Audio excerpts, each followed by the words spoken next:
Somewhere in the hill country of Western Virginia, in a courthouse that still stands today, there is a desk. Not a replica, not a reconstruction, but the original desk moved 3 times over the decades, scratched and stained and silent. Local historians who have handled it describe a faint seam along the inner bottom drawer, barely visible, unless you know exactly where to press. For nearly 60 years, nobody pressed in the right place. And for 60 years, the Calloway family controlled every deed, every verdict, every boundary line in Harlan County. They controlled the roads that Cole traveled on. They controlled the men who counted the votes. They controlled, it was later said, the very ground beneath the feet of people who had no idea they were standing on stolen land. It took a dead man's hidden map, folded twice, wrapped in oilskin, or tucked inside a false bottom built by a cabinet maker who was paid in silence, to undo 60 years of legal fraud. So precise and so patient that the circuit court examiner reportedly wept when he finally understood what he was looking at. This is that story. Before we continue with the story of Judge Harlan Calloway and the map that destroyed his family's empire, if you've never heard this history before, you're not alone, and that's not an accident. Subscribe to Liturgy of Fear so you never miss a story like this one. Hit the notification bell and drop a comment telling us what state or city you're listening from. We want to know where in the country our listeners are finding us. Now, to understand what that map meant, what it truly meant, you have to understand what Harlan County, Virginia looked like in the winter of 1831. The county had been formally organized less than 2 decades before the events of this story begin. Carved out of the older mountain territories as settlers pressed deeper into the Appalachian interior. It was not a wealthy region by the standards of the Virginia Tidewater or the plantation estates to the east. The land was steep and forested, threaded with cold creeks that ran brown in the autumn and bone pale in February. The men who first filed land claims, there were surveyors, veterans of the war with Britain, small farmers pushing west ahead of debt. Most of them registered parcels of 50 to 300 acres, subsistence plots with timber stands and creek-bottom fields barely wide enough to justify the word farm. But beneath that hill country, there was coal. Not the soft surface coal that could be scratched up with a hand tool, but seams of bituminous black running deep and consistent. The kind of deposits that by the 1840s and 1850s would make men extraordinarily rich. In 1831, most county residents had no clear sense of what lay under their land. They knew the black outcroppings along the creek banks. They burned it in their fireplaces in hard winters. But the industrial implications, the furnaces, the railroads, the scale of extraction that would come were not yet imaginable to men plowing ridgeline fields with single-share plows. Elias Calloway understood it. He had come to Harlan County in 1819, not as a farmer, but as a land agent, carrying letters of reference from a Richmond law firm and a surveyor's certification that he may or may not have earned honestly. But he was 31 years old, lean, well-spoken in the careful way of men who have practiced their manner in mirrors. He wore good boots. In a county where most men wore whatever leather they could stitch themselves, good boots meant something. He set up a small office in the county seat, Garfield's Crossing, a settlement of perhaps 400 souls, a mill, a tavern, 2 churches, and an unpainted courthouse that leaked in the spring rains. He offered to help settlers register their deeds properly, to survey disputed boundary lines, to file the correct paperwork with the county clerk. His rates were reasonable. His manner was reassuring. In the first years, his work appeared entirely legitimate. The records from that period, the ones that survived intact, show a surveyor filing measurements that matched physical landmarks. a land agent helping families navigate a bureaucratic process that most of them found confusing and slightly threatening. Several families from that early period, when later interviewed by circuit court investigators, remembered Elias Calloway with something approaching warmth. He had been patient. He had explained things in plain language. He had brought the paperwork to them, rather than making them travel to the county seat. What those families did not know, what almost no one knew at the time, was that Elias had spent a significant portion of the previous 2 years traveling the hill country with a different purpose than the one he presented. Before he opened his Garfield's Crossing office, before he presented his letters of reference, he had walked every major ridge and creek bottom in the area, recording outcroppings and measuring seam exposures, keeping his own private ledger of where the coal lay thickest. He had paid in several cases small amounts to local men to guide him to areas they described as having particularly heavy stone coal deposits. He had paid these men to say nothing about the nature of his interest.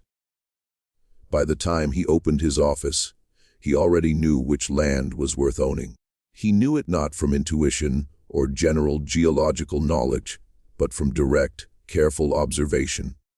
A private survey of the county's underground wealth conducted before he had any official standing there.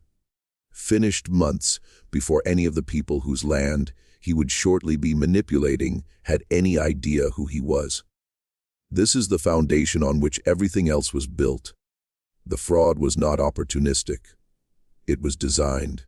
It was designed before it began by a man who understood what the land would be worth in 20 years, in 40 years, in a future that the people around him could not clearly see yet.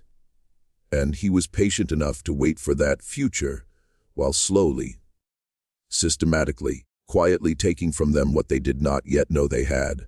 By 1827, Elias Calloway was the county surveyor. By 1829, he was also, informally but effectively, the principal advisor to the county court. When the sitting judge, an elderly man named Obadiah Fenn, died of a lung ailment in the winter of 1830, the circuit appointments that followed placed Elias's older brother, Harlan Calloway, in the vacated judicial seat. Harlan was a lawyer trained in Richmond, precise and cold and humorless. He wore his gray hair back in a style that had gone out of fashion in the cities 15 years earlier, which in Garfield's Crossing made him look distinguished.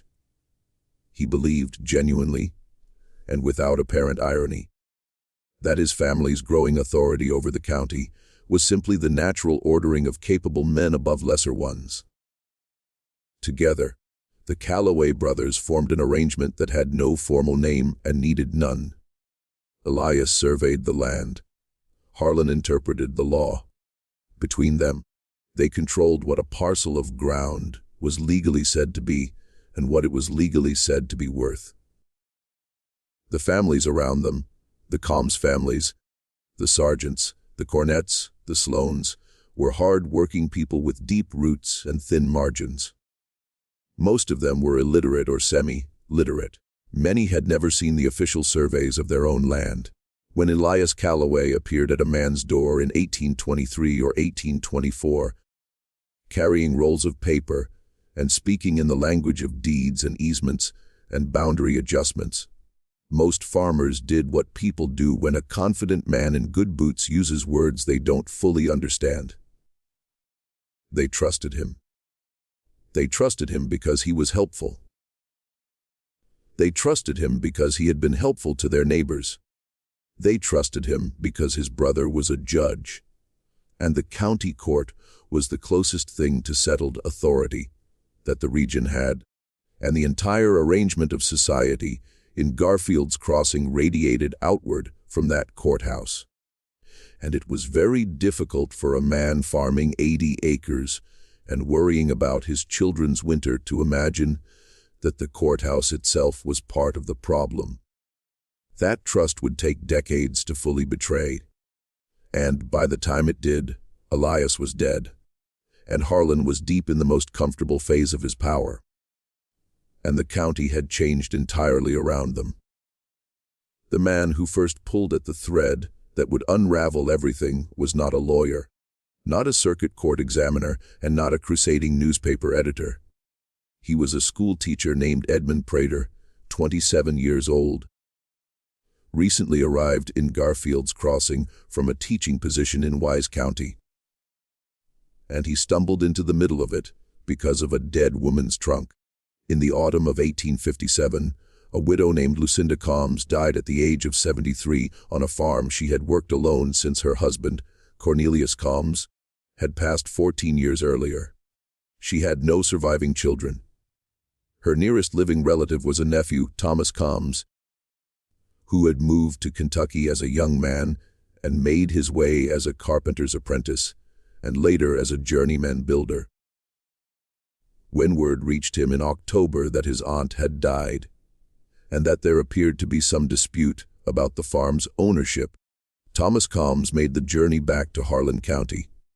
He arrived in early November to find that the farm, 112 acres of creek bottom and timber, registered in Cornelius Combs's name in 1818, had already been claimed by the Callaway Land Company in a debt proceeding that Thomas had never heard of, that Lucinda had apparently never understood, and that had been filed and adjudicated with remarkable speed in the weeks immediately following her death. It should have ended there. It ended there for many families. A man without money for a lawyer, without influence, without the kind of name that opened courthouse doors, he came. He looked at the papers, and he was told the proceeding was lawful, and he went away. Thomas Combs almost did the same. But before he left the county, he stopped at the schoolhouse where Edmund Prater had recently taken the teaching post. Because Prater boarded with a distant Combs relation, and Thomas needed a place to sleep before his return journey. The two men talked. It was the kind of conversation that happens in the cold, in a small room with a fire, between a man who has just lost something and a younger man who is still idealistic enough to be genuinely angry on his behalf. Prater had only been in Garfield's Crossing a few months, but he had already noticed things. The way the land records at the courthouse were organized, or rather, disorganized. The way certain deed books had pages that appeared to be out of sequence. The way the current county surveyor, a man named Aldous Pickett, who operated under Harlan Callaway's direct patronage, filed surveys that were difficult to reconcile with the physical landmarks described in older documents. Prater was not a lawyer. He was a school teacher who had grown up helping his father, a small county clerk in Wise County, organize legal filings. He knew what properly kept land records looked like. And what he had seen in the Harlan County Courthouse in his first weeks there had made him uneasy in a way he could not yet articulate. Thomas Combs showed him the debt proceeding papers. Prater read them twice. Then he asked if Thomas still had his aunt's papers, her original documents, anything her husband might have left. Thomas had one thing, a trunk, which he had brought with him from the farm before the Callaway companies. Men arrived to take possession of the property. It was Lucinda's keeping trunk, the kind of flat cedar, lined box that rural families used to store documents, correspondence, valuables. Inside it was the usual accumulation of a long life. A Bible with family names written in the front pages. A small amount of paper currency that had lost most of its value. Letters. And folded at the very bottom under a piece of cotton batting. A hand-drawn map. The map was old. It had been drawn on heavy paper that had yellowed to the color of old cream. And it showed a section of creek bottom and ridge land in what was clearly Harlan County terrain, though none of the official names were used. The boundary markers were trees and rock outcroppings and a particular bend in the creek that Prather would later find described identically in the 1818 deed registration. In the corners of the map, there were measurements, hand-calculated distances, bearing angles, the kind of notation a surveyor would make in the field. And in the lower right corner, in a clear, careful hand, were 2 lines of text. The first line read, "Surveyed and confirmed. October 14, 1818. Cornelius Combs, grantee." The second line read, "E. Calloway, county surveyor." Prather stared at that for a long time. Then he carried held to the window and held it up to the thin November light and saw what he had not seen before. A second sheet, almost translucent, pressed flat against the back of the first and attached to it along one edge. And this second sheet was covered in notations in the same hand, measurements, calculations, and along one margin, a column of numbers followed by initials. The initials appeared 7 times. The same initials, 7 times. H.C. Harlan Calloway. Prather sat down on Thomas Combs's borrowed cot and did not speak for several minutes. What the second sheet appeared to show, what he would spend the next 4 months working to confirm, was a private accounting of adjusted survey figures. The official measurements that appeared in the public deed books, and alongside them, the actual field measurements from which those official numbers had been derived. In every case where the 2 figures diverge, the adjustment ran in the same direction. It subtracted acreage from the registered parcel, acreage that then appeared, without explanation, in Calloway Land Company filings in subsequent years. It was not proof, not yet. A hand-drawn map in a widow's trunk with numbers in the margin proved nothing in a court of law. But it was a window into a mechanism. And now that Prather had seen the mechanism, he could not stop seeing it. The winter of 1857 into 1858 was one of the coldest that Western Virginia had seen in a generation. The creeks froze hard enough for cattle to cross on the ice, and the ridge roads became impassable for weeks at a time. It was, in a strange way, the right season for what Prather was doing, because the isolation forced a kind of methodical patience that the work required. He could not travel. He could not easily be observed. He sat in his room above the schoolhouse night after night with candles and the courthouse documents he had spent months quietly borrowing, reading, and returning before anyone noted their absence. He had help, though he was careful about it. The circuit court in Garfield's Crossing employed a filing clerk named James Arden, a slight man in his 40s, who had worked in the courthouse for nearly 20 years and who had developed over those 2 decades a comprehensive and repressed horror at what he saw moving through the land record books. Arden had said nothing for 20 years because he had a wife and 3 children, and because Harlan Calloway was still in the winter of 1857 a sitting judge. But Arden was the kind of man who kept things, not by design. He was not calculating, but by nature. He remembered which filings had come in together. He remembered when entries that appeared sequential in the deed books had actually been filed weeks or months apart. He remembered the surveyors who had come to the courthouse over the years with papers that even to his non-legal eye looked wrong. Arden was also a man who had learned over 2 decades of proximity to power. He could not contest a very specific kind of silence. He did not refuse to speak to Prather. He was too careful for outright refusal, which might itself have been noticed. Instead, he spoke in the manner of a man who is sharing observations about the weather while describing a catastrophe. He would mention a date. He would mention a sequence. He would describe a physical characteristic of a document without quite explaining what that characteristic implied. And Prather, who was quick and who had been trained by his father to notice the structure of records, would listen and understand and ask no follow-up question that might force Arden to commit to anything explicit. It was, between them, a kind of elaborate dance. Not dishonest, but not quite honest either. Conducted in the narrow space between what a frightened man would say and what a careful young man needed to hear.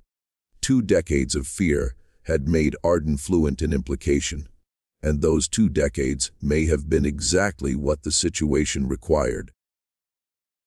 Because a bolder man would have pushed further, would have forced confrontations that would have attracted attention, and this particular fraud required, above all, patience and invisibility to dismantle. He remembered, specifically, a cabinet maker. His name was Josiah Trent, and he had come through Garfield's Crossing in the spring of 1836, hired by Elias Calloway to do some work on the courthouse furniture. A commission that had struck Arden as unusual at the time, because the courthouse furniture was county property, and the county should have arranged that work, not the Calloways. Trent had spent 3 days in the courthouse, working mostly in Judge Harlan Calloway's private office. When he left, the desk looked exactly as it had before, as far as Arden could tell. Whatever Trent had done was not visible. He had been a quiet man, Arden remembered, not unfriendly. He had eaten his noon meal in the records room, and they had exchanged pleasantries about the weather and the state of the roads, but contained the kind of quiet that comes from knowing something and deciding not to share it. And he had not asked any questions about the courthouse or the Calloways or the work he was doing. He had come, done the work, taken his payment, and gone. And Arden had watched him leave and had a feeling he could not name at the time, something between unease and the sense of having missed the point of something important. He had been right, but it had taken him 21 years to say it to anyone.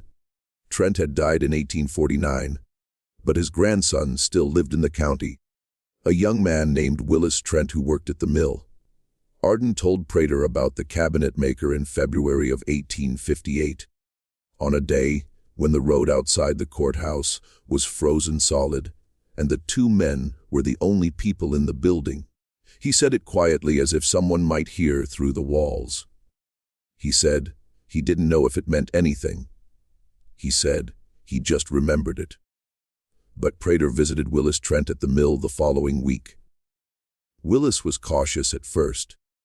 There was no reason to trust a school teacher he had barely met, and the Calloway name still carried enough weight in the county to make careful men careful. He said his grandfather had been a good craftsman who had kept to himself and never caused any trouble. He said he didn't know much about his grandfather's work. He said this in the way that people say things they have decided to say, rather than the way people say things that happen to be true. On Prater's second visit, he brought the map from Lucinda Combs's trunk. He did not explain it at length. He set it on the workbench beside Willis and watched the young man look at it. Willis was quiet for a long time. Then he traced one edge of the map with his finger, not touching it, but just tracing the air above it, and said something had been bothering him since he was a boy. He said his grandfather had described the courthouse job to him once, late in life, in the way that old men sometimes describe things they have felt guilty about without ever confessing to. He said his grandfather had built something into the desk, a false bottom in the lower right drawer with a spring release mechanism. He said a man had paid him to do it and had told him specifically to tell no one, and had given him more money than the work was worth by a significant amount, which his grandfather had recognized as the price of his silence rather than the price of his craft. His grandfather had told Willis because he was dying and because, he said, a man should not take certain things to his grave without telling someone.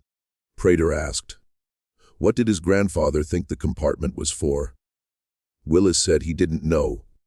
His grandfather hadn't known. He had guessed it was for valuables, money, letters, something a man wanted hidden from his household. He had not guessed, or had not said he guessed, that it might be something the law would want to know about. Either he had not made that connection, or he had made it and had chosen for 20 years to say nothing. By the time he told Willis, it had been 13 years since his grandfather had done the work. Whatever was inside the desk, if anything was inside the desk, had been there for 13 years. That had been in 1849. The desk had sat in the judge's chambers for another 8 years before Edmund Prodder walked into Garfield's Crossing and had the particular combination of intelligence, stubbornness, and righteous anger that made him the right person to hear what Trent had to say. Prodder thanked him and walked back to the schoolhouse through the February cold. And that night, he wrote in the small notebook he had started keeping, "There is something inside the desk. The question is whether it is still there after 22 years. The question after that is whether I will ever be in a position to find out." Getting inside the courthouse after hours without authorization was not something a county school teacher could do without serious risk. Prodder understood this clearly. He was not a reckless man. He was methodical and aware of his own vulnerability. He had no legal standing. He had no official relationship with the court. What he had was a trunk full of documents that suggested fraud, a filing clerk who was afraid to be seen in public talking to him, and the name of a dead cabinet maker. Through February and into the first thaw of March, Prodder continued his careful work at the courthouse, visiting only in ordinary daylight hours, requesting only the documents that a citizen had legitimate reason to request. Deed book indices, county plat records, the public-facing survey logs. He was building what he thought of as the visible architecture of the argument. What could be proven without the map in the desk if it turned out the map was gone, or had never been there, or had been retrieved by someone in the 22 years since Elias Calloway died? The visible architecture was not nothing. He could demonstrate through the deed records alone that parcels adjacent to Calloway Holdings a pattern of acreage reduction at moments of transfer, small adjustments, 2 or 3 acres here, 5 there. The kind of thing that looked like rounding error until you mapped it across 40 years and noticed that the rounding always ran the same direction, always against the smaller landholder, always in favor of the name Calloway appearing somewhere in the subsequent chain. They aren't random. It was not proof. The defense lawyer would call it coincidence, but it was a pattern. And patterns, Prodder had come to believe, were the thing that liars found hardest to erase completely. Because liars, who are meticulous enough to erase every individual instance of fraud, are rarely meticulous enough to examine what the instances look like assembled together. But he also found something he had not expected: a second generation of the mechanism. The original scheme, as far as he could reconstruct it, had belonged entirely to Elias Calloway. His surveys, his adjustments, his private accounting. But Elias had died in 1851, and the pattern in the deed books did not stop in 1851. It continued in slightly different form into the mid-1850s. The acreage adjustments became less frequent but larger. The debt proceedings manufactured, debts assigned to landowners who could not adequately challenge them in a court where Harlan Calloway sat as judge, became the primary instrument in the later period.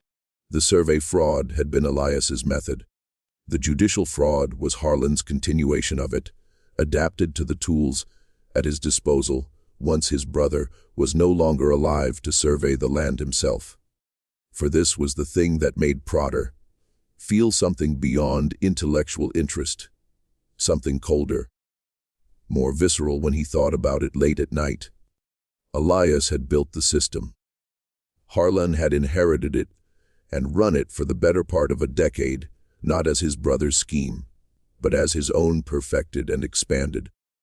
The two brothers had apparently never needed to discuss any of this openly. It had passed between them the way certain kinds of knowledge pass, in families through observation, through participation, through the gradual recognition that you are the heir to something that has no legitimate name. Arden confirmed this cautiously in one of their brief conversations. He said that in the years after Elias died, the complaints he sometimes heard from landowners about debts they didn't remember incurring was about judgment proceedings that moved faster than anyone expected, had a different texture than the earlier ones. Earlier complaints had been about surveys that didn't look right, about boundary lines that had moved between one filing and the next. Later complaints were about the court itself. Proceedings that seemed to resolve before any meaningful defense could be mounted. Witnesses who were somehow unavailable on the day they were supposed to appear, documents that were entered into evidence and then, when people tried to reference them, later were difficult to locate in the record. If you're following along and starting to form your own theory about how all of this was kept hidden for so long, drop it in the comments. And if you haven't already, subscribe to Liturgy of Fear and leave a like. Your engagement is the reason stories like this one stay alive. Harlan Calloway had been using the bench, not clumsily, not in the way that gets noticed immediately, but in the way that a man who has presided over a court for 25 years knows how to use it. Through timing, through procedural maneuver, through the power to decide which arguments were material and which were not, which witnesses' testimony was credible and which was not, which debts were properly documented and which were not. A judge who decides all those things in a county where no one has the resources to appeal to a distant circuit court has enormous power over the direction of money and land. And Harlan Calloway had exercised that power with the same patience and precision that his brother had applied to the survey books. The break came, as it often does, not from cleverness, but from coincidence working in the right direction for once. In March of 1858, Harlan Calloway, who was by then 69 years old, heavier than he had been, and suffering from a kidney ailment that his physician kept treating ineffectively, was required to travel to Richmond for a circuit court proceeding that could not be postponed. He would be gone for at least 10 days. His son, Randolph Calloway, who had taken over most of the active management of the family's land operations, traveled with him. The courthouse was not empty. The county clerk, a man named Ferris Doyne, who was loyally aligned with the Calloways, kept regular hours. But the judge's private office was locked, as it always was when Harlan was away, and Doyne had his own work and his own habits, and was not inclined to spend his evenings in an empty building. Arden had a key, not to the judge's office specifically. That key lived on Harlan's person or in a locked drawer in Doyne's desk, but to the building itself and to the records room adjacent to the judge's chambers. The door between the records room and the chambers was interior, older than the lock on the exterior office door, and it had a catch mechanism that Arden had noticed over 20 years of working beside it. Did not fully seat when the temperature dropped below a certain point. It was still cold in March, cold enough. Arden had not agreed to do this. He and Prater had not had any explicit conversation about entering the chambers, but on the evening of March 11th, 1858, Arden simply did not lock the records room behind him when he left the courthouse at his normal hour. He walked home. He said nothing. He sat up later than usual that night, and his wife later recalled that he seemed to have difficulty breathing normally. Prater entered the courthouse at 1100. He used a lantern with the shutter mostly closed, no more light than he needed to avoid the furniture. The records room door was unlocked. The interior door to the chambers required only the kind of upward pressure that Arden had described to him once, in passing, in a sentence that had not been advice so much as observation. The office was cold and smelled of pipe tobacco and old paper.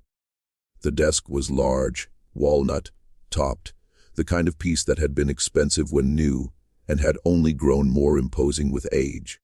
Prater set his lantern on the floor and opened the lower right drawer. It was full of papers, correspondence, mostly. The ordinary accumulation of a judge's office life. He removed the papers carefully, setting them in order on the floor beside him, and ran his hands along the inside of the drawer. The wood was smooth and well-fitted. He pressed along the seam at the bottom, working methodically from left to right. At the far right corner, the wood gave slightly. Not a collapse, a controlled yielding, like a key engaging a mechanism. He pressed again, more firmly, and heard a soft click. The bottom of the drawer lifted along a concealed hinge. Beneath it, in a space no more than 2 in deep, was a folded document wrapped in oilskin. He took it. He replaced the false bottom. He replaced the papers in exactly the order he had removed them. He left the chambers, left the records room, pulled the interior door to without latching it, walked out of the courthouse, and went directly to his room, where he sat with the lantern turned up fully and unfolded what he had found. It was a map, larger than the one from Lucinda Combs's trunk, nearly the full width of the desk when unfolded, and far more detailed. It showed the entire county, or rather, the county as it had been organized in the late 1810s and 1820s. Every registered land parcel was drawn in with its listed acreage, and over the official parcels, drawn in a different ink, were the corrected measurements, the real boundaries, the true acreage, the actual ground that each parcel covered. The divergences were systematic, and then in every case where corrected measurements were marked, the original parcel had been reduced in the official record. And in every case where that reduction had occurred, the missing acreage had been absorbed into an adjacent parcel, always, eventually, a Callaway holding. The map covered more than 40 years of transfers. It was, Prod understood, both a record and a working document, something kept not out of guilt, but out of necessity, a master reference that allowed the scheme to remain internally consistent, that prevented the false surveys from contradicting each other in ways that might have been visible even to an inattentive eye. It was meticulous. It was comprehensive. It was the work of a man who had understood from the beginning that large frauds require more discipline than honest work, not less.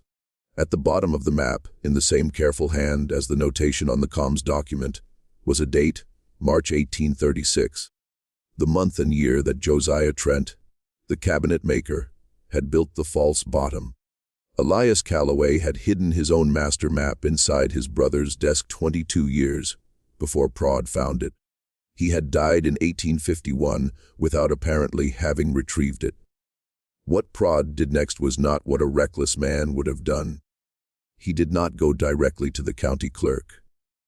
He did not confront Randolph Callaway when the family returned from Richmond. He did not publish anything or tell anyone beyond Arden and Thomas Combs, who was still in the county waiting. He made copies.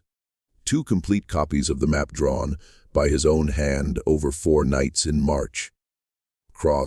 Referenced against the original Combs survey and the deed book records he had been studying for months.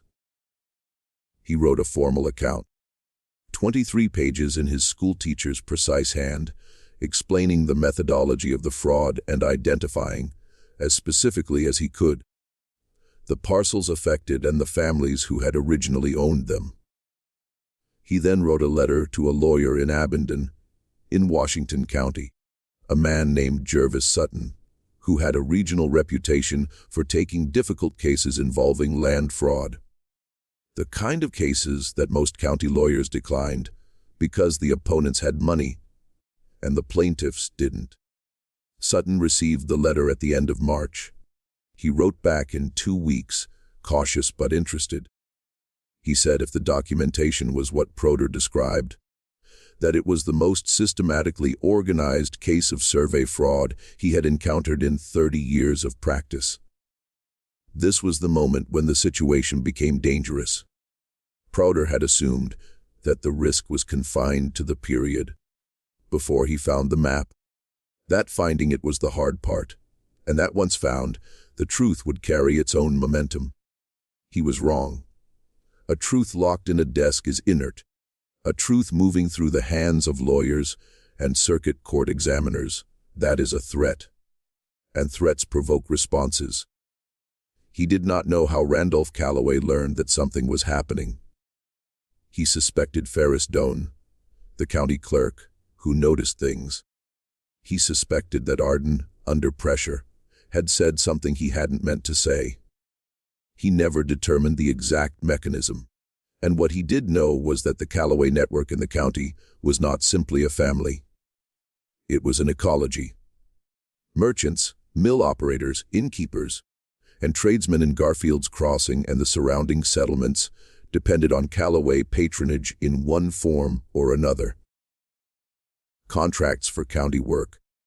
Favorable terms on loans arranged through Calloway connections. Preferential treatment in the small disputes that landowners brought to the county court year after year. These men were not co-conspirators. Most of them had no idea what the Calloway land operation actually consisted of, but they were attentive in the way that people who depend on powerful families are always attentive to signs that the family's power might be under threat.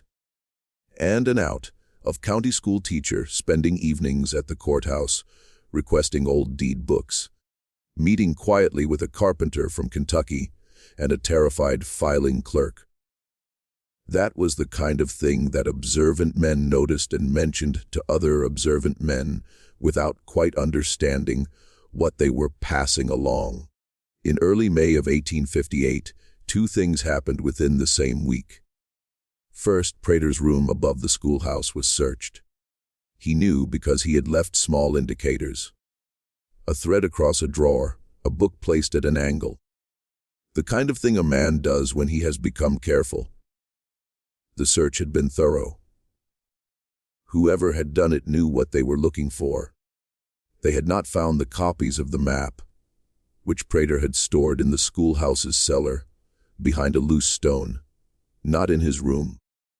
They had not found his written account. But they had found his notebooks, and they had read them. And they had left them.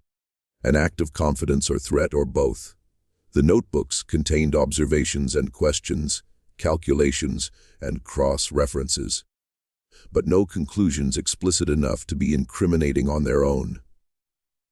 Whoever had read them would understand that Proder was building something. They would not yet know how far along it was.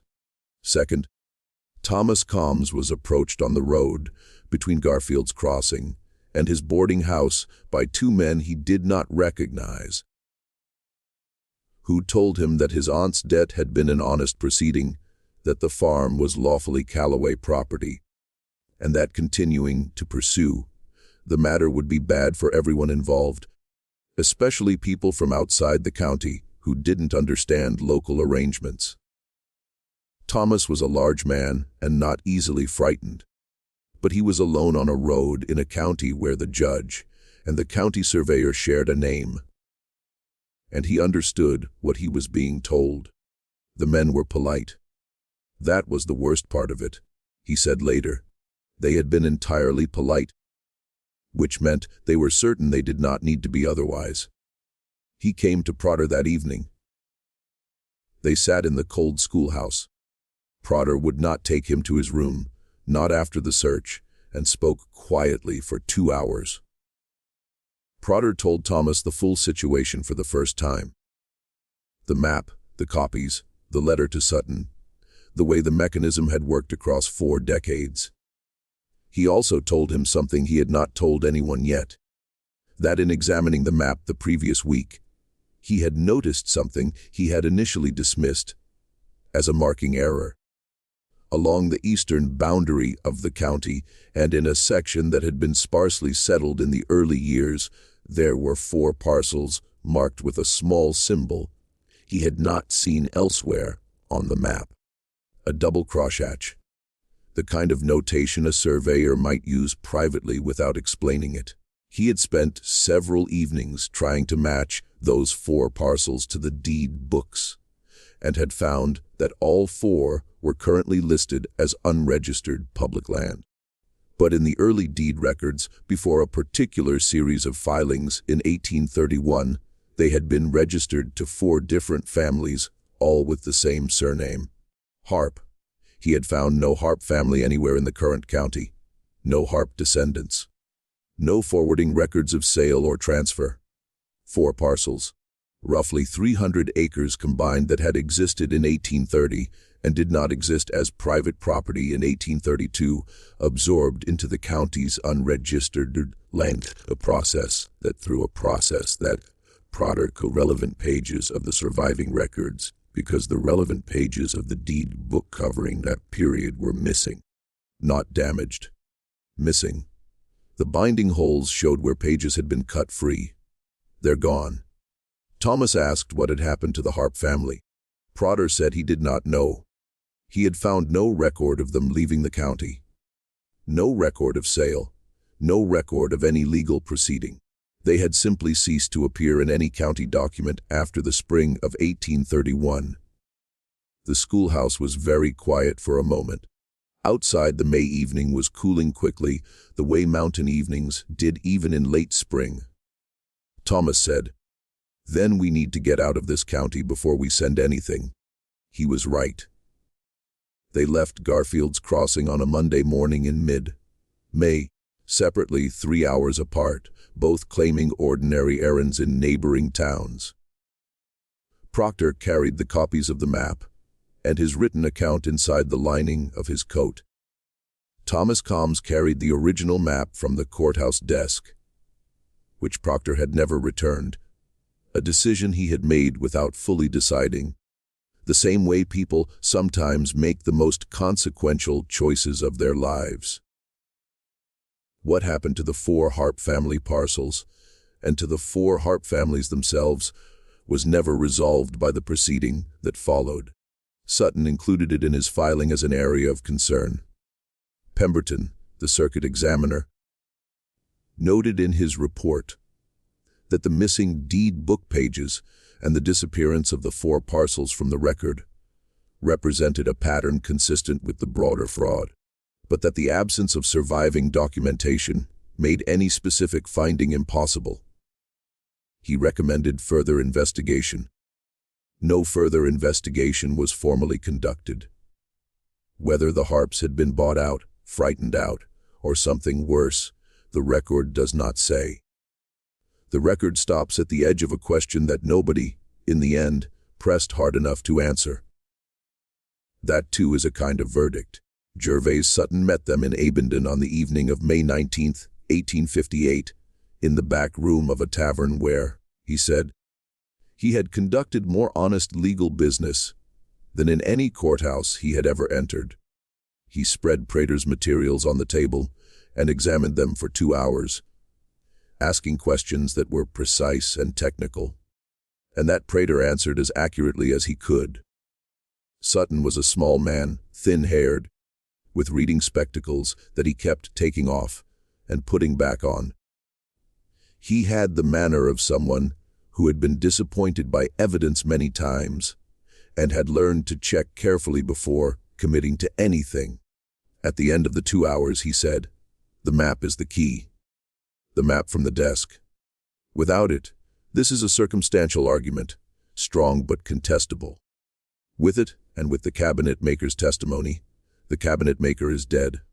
Prater said, "His grandson. He'll say what he told me. I don't know if he'll say it in a courtroom." Sutton was quiet for a moment. "The handwriting on the map matches the surveyor's signature on the Combs deed. I can get that comparison done in Richmond by someone credible.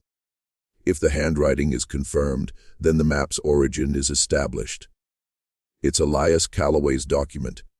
He kept it in Harlan Calloway's desk, hidden there specifically. That's conspiracy, not accident. He looked at Thomas Combs. The original deed for your family's land was properly registered. The debt proceeding was filed after your aunt died. The question is whether the debt was real or manufactured. Were there any records among her papers? Thomas said there were letters. Some of them were from a man he didn't recognize, referencing an account that Lucinda had told him in the last years of her life. She knew nothing about. Sutton said, "There it is." He then looked at the portion of Prater's written account describing the Harp parcels, the 4 properties that had vanished from the deed books in 1831, the families who left no forward trace. He read it twice. He asked Prater to confirm that the relevant deed book pages were physically missing, not merely illegible. Prater confirmed it.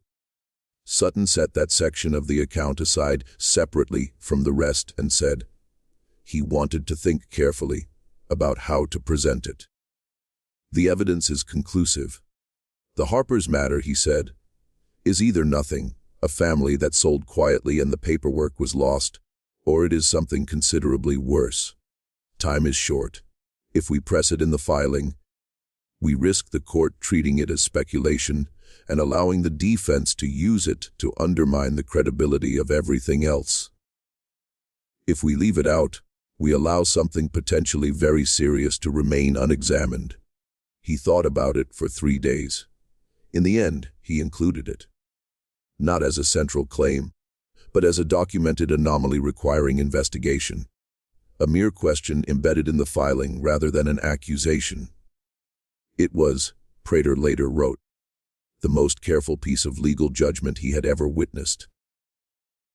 A man deciding, in full awareness of what he might be describing, to name the shape of something he could not fully see. The filing went to the Circuit Court in Richmond in July of 1858.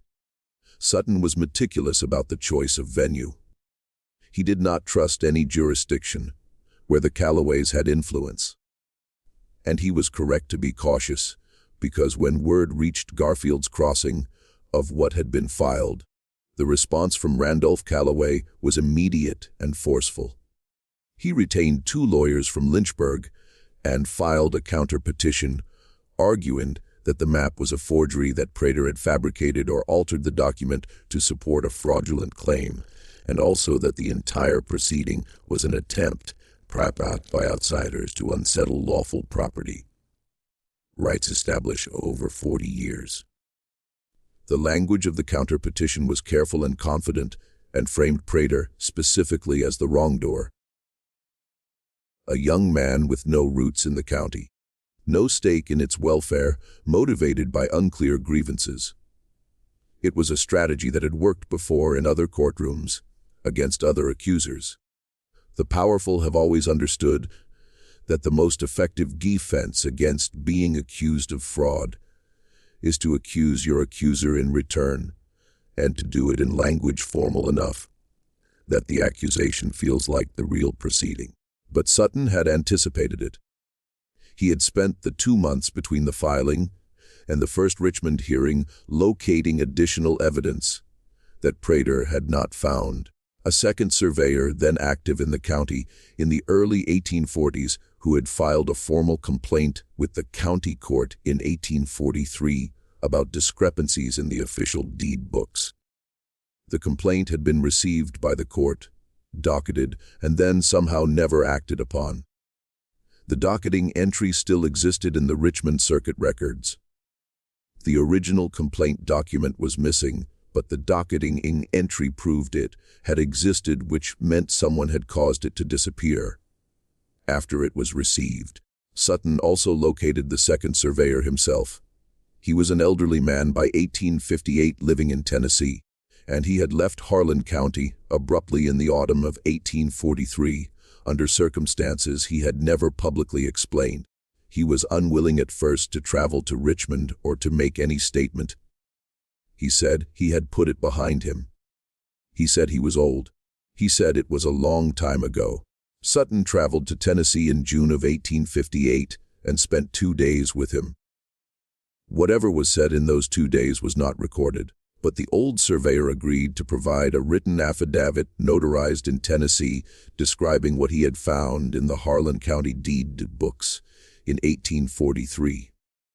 What he had filed and what had happened to him in the weeks after his complaint was received, which included, he said, a visit from 2 men who arrived unannounced at his rented room in Garfield's Crossing and told him very quietly that it would be better for his family if he found work in another county.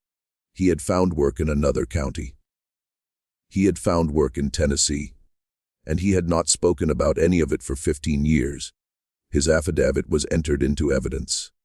The circuit examiner assigned to the case was a man named George Pemberton, 52 years old, with a reputation for thorough and unsentimental work. He took the map, the comparative surveys, Sutton's handwriting analysis, the docketing entry for the vanished complaint, the surveyor's affidavit, and the COM's deed materials. And he spent 6 weeks examining them in a room in the Richmond courthouse. His report, filed in September 1858, was 41 pages long. It confirmed the handwriting match. It confirmed the systematic divergence between official survey records and the corrected measurements on the map. And it found that the 1843 complaint had been received and docketed by a court clerk whose appointment had been arranged through the Callaway family's Richmond connections. A clerk who had left the position in 1844 and could not be located. It found that the debt proceeding against Lucinda Combs' estate referenced an account with no documentary basis in any institution in the region. Pemberton's conclusion, in the measured language of legal examinations, was that the evidence supported a finding of systematic survey fraud extending from approximately 1820 to at least 1851, involving the deliberate manipulation of official land records, the corruption of at least one court filing process, and the enrichment of the Callaway family through the unlawful absorption of land belonging to at least 31 identified parcels. Regarding the harp matter, Pemberton wrote a single paragraph. He noted that the missing pages, the absence of any documentary record of the 4 families after 1831, and the pattern of the surrounding entries were consistent with the broader fraud and warranted formal investigation. He recommended that the Virginia Attorney General's office take up the question independently of the current proceeding. Whether that recommendation was ever formally acted upon, the surviving record does not clearly show. When the report was read in open court in Richmond in October of 1858, Harlan Callaway was present. He was 70 years old by then, still straight-backed, still wearing his hair in the old style.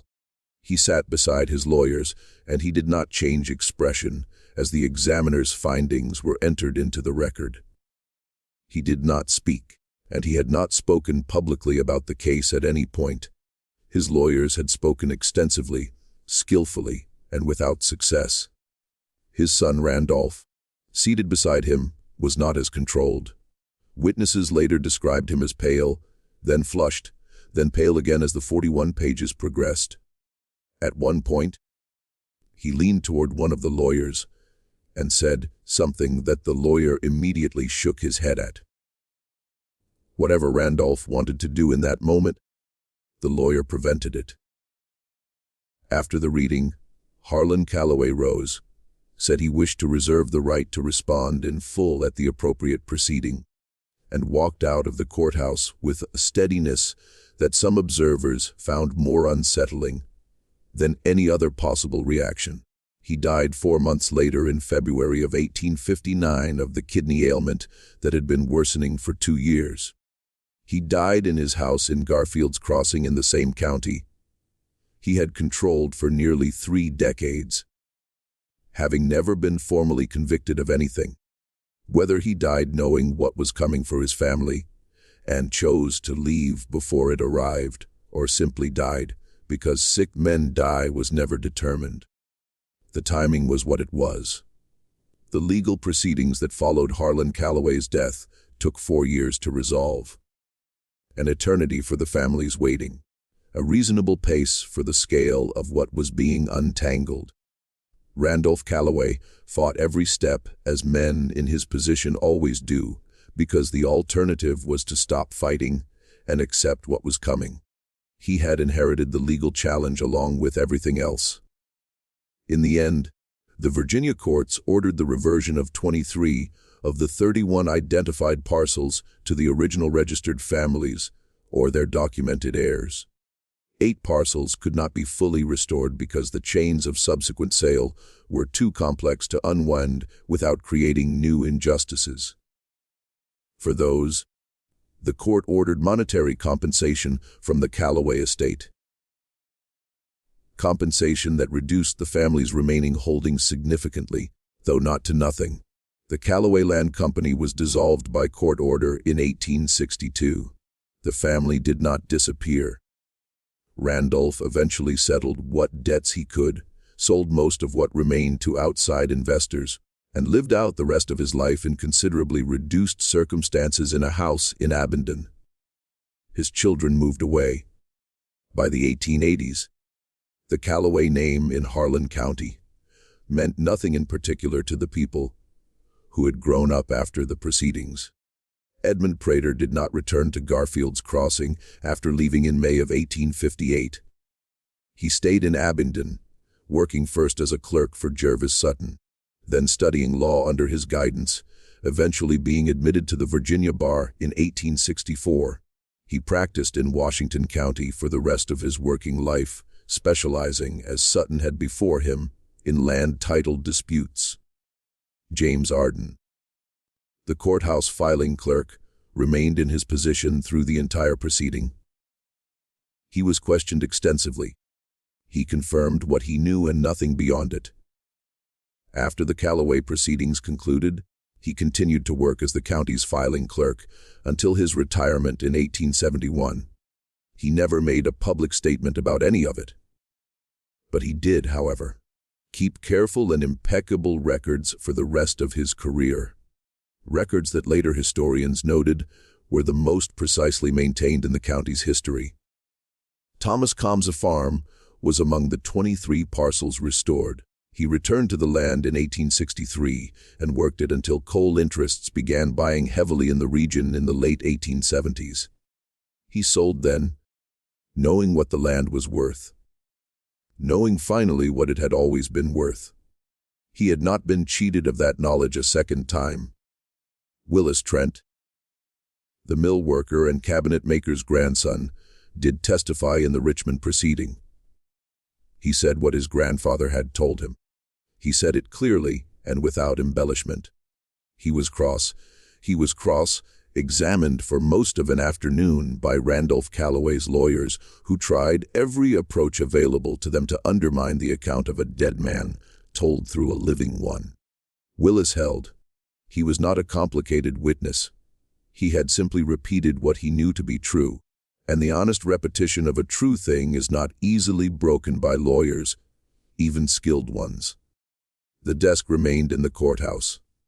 The false bottom was demonstrated to the court examiner during an in-person inspection in November of 1858 with Sutton, Pemberton, and representatives of both sides present.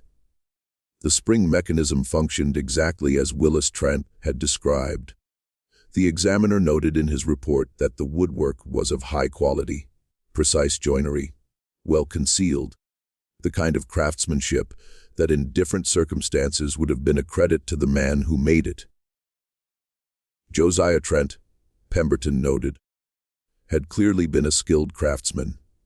He had been paid to hide something that should never have existed.